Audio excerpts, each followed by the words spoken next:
أعوذ بالله من الشيطان الرجيم. قل لعبادي الذين آمنوا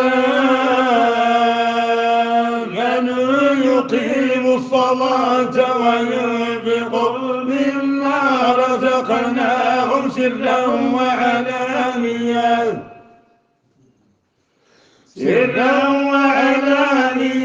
من قبل أن يأتي يوم لا بيع فيه ولا خلال.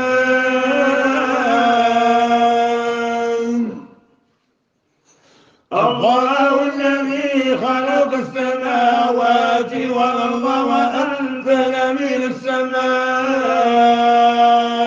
ماء فأخرج به من الثمرات رزقا لكم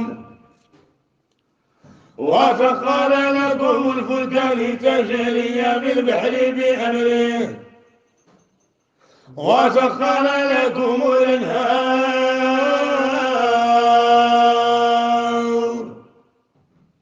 وسخر لكم الشمس والقمر دائبين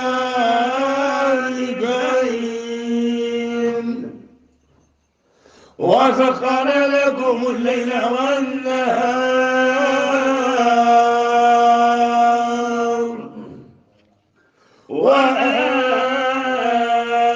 وآتاكم من كل ما سألتموه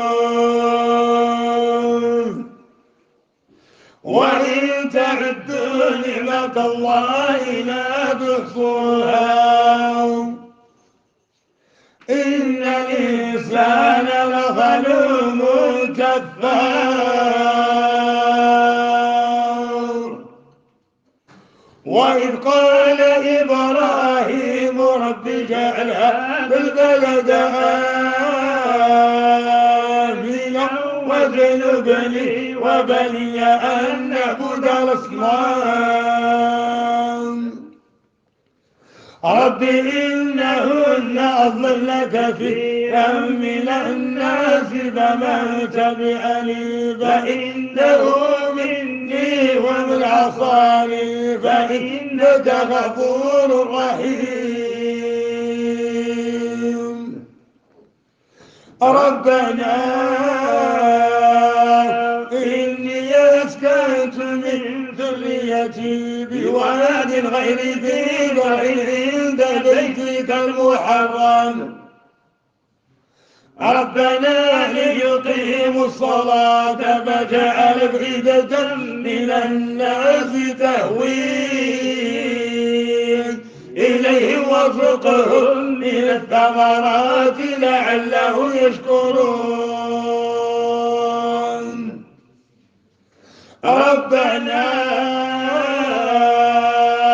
إنك تعلم ما نخفي وما نعلن وما يخفى على الله من شيء في الأرض ولا في السماء.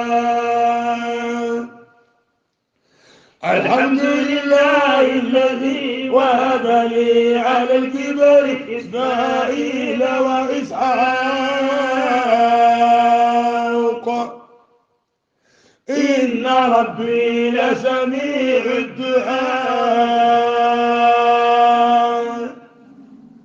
رب اجعلني مقيم الصلاة ومن ذريتي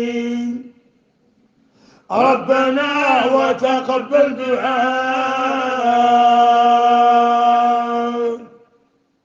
ربنا اغفر لي ولوالدي وللمؤمنين يوم يقوم الحساب. صدق الله العظيم.